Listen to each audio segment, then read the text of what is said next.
제7장.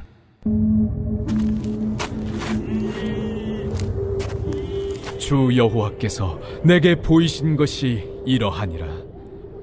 왕이 풀을 벤 후 풀이 다시 움돋기 시작할 때에 주께서 메뚜기를 지으심에 메뚜기가 땅의 풀을 다 먹은지라. 내가 이르되 주 여호와여, 청하건대 사하소서. 야곱이 미약하오니 어떻게 서리이까 하매 여호와께서 이에 대하여 뜻을 돌이키셨으므로 이것이 이루어지지 아니하리라. 여호와께서 말씀하셨느니라. 주 여호와께서 또 내게 보이신 것이 이러하니라.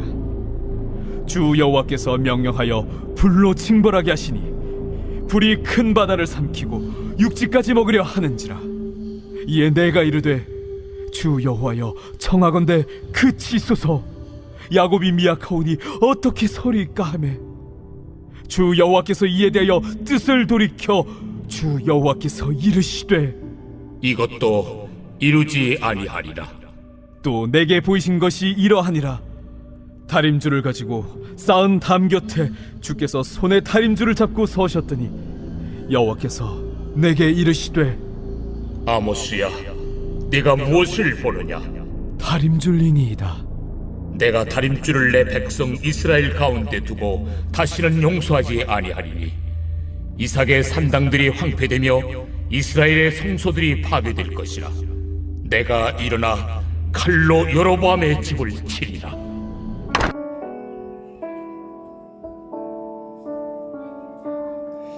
하나님은 언약 백성의 타락과 부패를 그냥 간과하지, 그냥 넘어가지 않으십니다.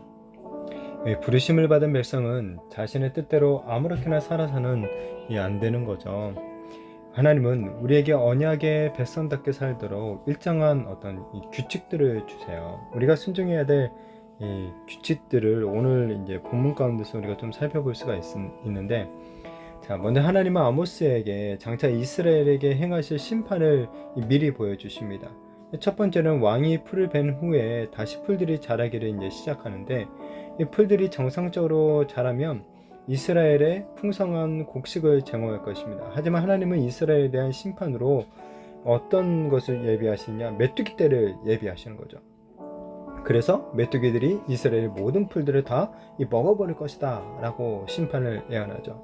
자, 그러면 어떻게 됩니까? 이스라엘 백성들은 식량 부족으로 인해서 굶어 죽게 되는 거죠.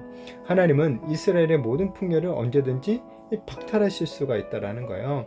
자, 우리가 현재 누리는 이 풍요 또한 하나님께서 사실은 허락해 주시는 은혜인 거죠. 우리가 잘나서 우리가 뛰어나서 얻는 게 아니라 하나님께서 은혜를 주셨기 때문에 우리가 풍요로움을 누리고 있는 것입니다.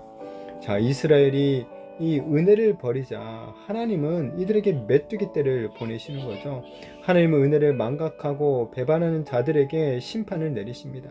언약에 대한 불순종과 배반은 하나님의 심판을 이렇게 불러오는 거죠. 결국 불순종과 이 타락은 멸망으로 향하는 거죠. 하나님은 하나님의 말씀에 이 순종함으로 말미암아 이 바라기는 우리들이 복된 삶을 누리게 되어지기를 축복합니다. 자, 이어서 아모스가 이스라엘의 이런 파멸을 보고 고통스러워하죠. 그래서 하나님께 이스라엘 위해서 간구해요. 이처럼 우리는 또한 연약하고 고통 가운데 처한 자들을 위해서 이 무릎을 꿇어야 되는 거죠. 하나님께서 이런 아모스 선지자의 간구를 들으시고 메뚜기들의 심판을 거두시죠. 자, 의인의 기도에는 이렇게 역사하는 힘이 있다라는 거예요. 그만큼 하나님이 이 믿음의 사람들의 그 기도를 들어주시고 응답해 주신다라는 것이죠. 자, 하나님은 그리고 두 번째 심판으로 불을 또 예비하세요. 이것은 메뚜기 때보다 더 무서운 심판이죠. 불은 이스라엘을 황폐하게 하는 가뭄이나 어떤 정전들을 상징합니다. 아모스는 또 이 불심판에 대해서도 간절히 하나님께 간구합니다. 그러자 하나님께서 그 기도에 또 응답해 주시죠. 두 번이나 그 기도를 들어주시는 거예요. 자, 아모스의 이런 중보 기도가 하나님의 심판을 막고 있는 거예요.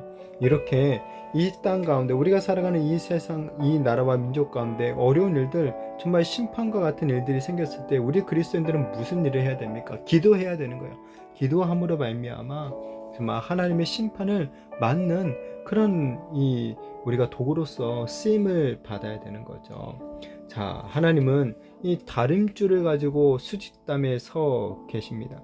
이 다림줄로 이스라엘의 죄악을 재시는 거죠. 이 수직담은 이스라엘의 공동체를 상징하고 있어요. 하나님은 다림줄로 언약 백성들을 재어 보시는 거죠. 그들이 언약 백성답게 사는지, 거룩하고 건강한 이 공동체로서 열매를 맺고 있는지 재어 보시는 거예요.